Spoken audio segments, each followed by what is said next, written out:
Good morning, everybody. Happy Tuesday. Welcome. Hello, everybody. We are going to talk about releasing the past, because if we cannot learn how to release the past, to create forgiveness within ourselves, for others, to surrender, to trust, we will continuously prevent ourselves from growing. We really won't have that opportunity to grow, to evolve, and to really live our fullest and happiest life, because we're stuck in that past, right? And we want to create an opportunity for us to be present, for us to create a future. But our past really can hold us prisoner, especially when we allow that past to define us, right? Because a lot of us have made mistakes. A lot of us have had trauma, losses that are not fair, and losses that are quite tragic, traumatic, all the above. We have maybe been in relationships too long, maybe not long enough. Maybe we've quit on ourselves. Maybe we haven't given ourselves the best chance. But when we choose to stay in the past, we relive that pain over and over and over. And that pain then becomes to define us. Or let's say you made a mistake in something, right? You'll allow that mistake to then become your identity, rather than recognizing, hey, that was a mistake for me to learn and for me to grow from. A lot of us have personality traits and things that we've been through. They may not even be our own, right?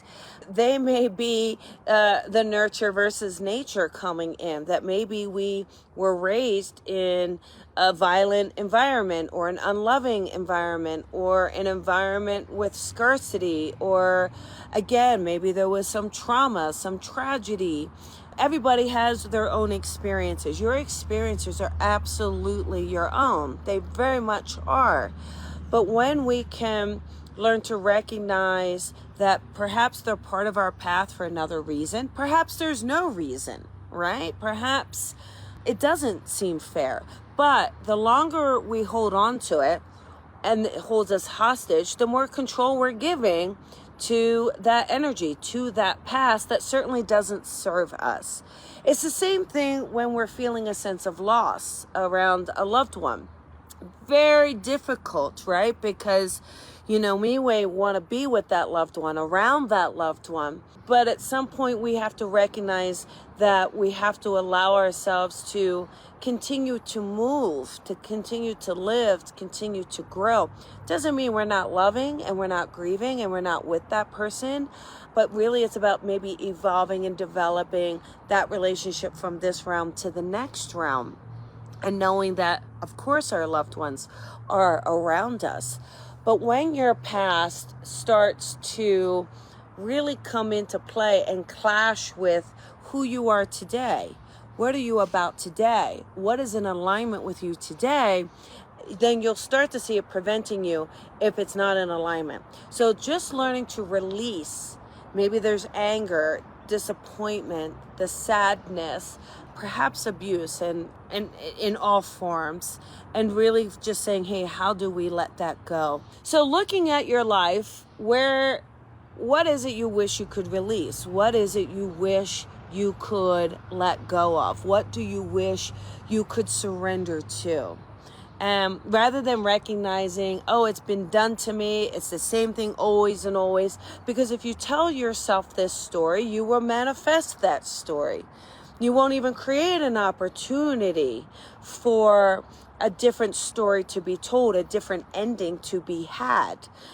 When we allow that hurt and that pain to continuously sit within us, to continuously simmer, to continuously reemerge and to bubble up, then we're really recycling, right? We're creating this cycle of ourselves, for ourselves, of negativity, of pain, of hurt, of trauma, of tragedy, rather than learning to say, okay, wait a second, I have to release this. I have to find a way.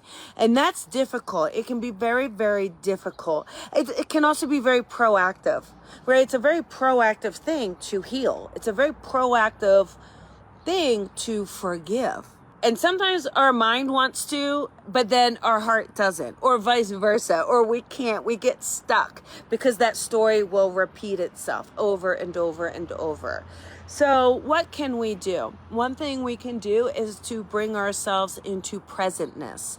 Just bring yourself into present. Where are you here? Where are you now? How have you grown? How have you evolved? How would you kind of take care of yourself today, especially if you were not in a position to be taken care of? How do you forgive those that maybe should have taken care of you and haven't or hadn't? How do we create forgiveness around that? And one of the things is to bring yourself into presentness and to know that you absolutely can change your life. You absolutely can create the life you desire, that you want. And it is about being clear on that, right? Rather than being stuck. The other thing is to look at PTSD. Are you falling back into patterns just for the sake of falling back into patterns? It can happen. It's because it's the programming. We're used to the programming, so it's what we know. So again, new territory, we have to learn something new. And it can be a struggle. It can be emotional. It could be draining. It could be hard. You may flop. You may try it and then flop and be disappointed. But the thing is not to give up, not to give up on the life you desire, the life you love, the life you deserve, the life that the universe wants you to have. The universe, spirit wants you to succeed. They want you to do well, to be happy, to be joyful, to be in balance. That's what they want for you. So we just have to shift and move what no longer serves us and be willing to purge it. And to purge it again and again and again, because sometimes that trash needs to be taken out more than once. It's also about finding a way to not let a situation or a person continue to have control over you, especially after the fact, especially if you're innocent and a victim of a situation, scenario of another. Really just saying to yourself, wait a second, I have to find a way to allow myself to release, to let go, because otherwise I'm still giving this situation, this person, this circumstance control over me, control over my happiness. And you can take your happiness back, right? And if you forget, just remind yourself each and every day. Perhaps put a reminder up near a mirror, somewhere that you see, that just reminds yourself, take a moment, take pause, take a breath in, take 10 seconds to hit reset. Every time you feel triggered, hit the reset button and just continuously do that over and over and over. We can purge it out. What do I mean by purge it out? How do you do that?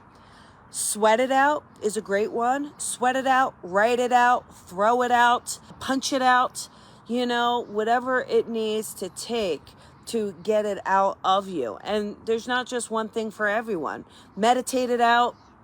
Anything that it takes for you, that may be expressing yourself creatively. It may be expressing yourself physically, grabbing a punchy bag, doing some push-ups, some sit-ups, going for a walk, whatever it is for you. Maybe some automatic writing for you. It may be just kind of a constant reminder. It's an idea is maybe 3 times a day, set an alarm, especially if you've got one of these new smartphones, right? They are smart, right? So set an alarm 3 times a day, right? And when that alarm goes off, sit in the moment of presentness, Allow yourself to be present, to say 3 positive things to yourself, and then move on with your day. And that may help you a lot. Meditation is key. And you guys, meditation comes in many, many forms. Sitting in the power, sitting in the silence, maybe going for a walk in nature. Gardening is a big one. Creating with your hands, automatic writing. Anything where you have a sense of peace and a sense of mindfulness, that is absolutely going to be one of your best tools. Just don't give up. Don't give up on yourself. Don't say this is the way it needs to be, because it doesn't. Never settle. All right. Now look, I've got this. It might read backwards here, but look, never settle. You don't have to settle. All right. You don't have to settle. All right? Don't say this is the best it is, because it doesn't have to be. Strive for better. If you feel there's better, strive for it. Go for it. Be fearless in your approach. Be fearless in your relationships. Relationships are difficult. Be fearless in your relationships, in your life, and in your pursuit of balance, joy, happiness, and know that you absolutely can do it. All right, let's work together to release what hurts us, to release the past, to release things that hold us back, to release things that hold us hostage. Okay? You can do it. All right, you guys, that is our Coffee with Colby. Next Monday, we have the Ultimate Psychic. It's a master class that I'm excited to teach. We have the circles coming up, the beginners, the advanced circles coming up. This Thursday night, of course, join me on the Colby Rebel Show, where I'm going to take your calls on air. And let's just do it, right? Let's do it. And let's take Debbie's advice. Have a lovely, mindful day, everyone.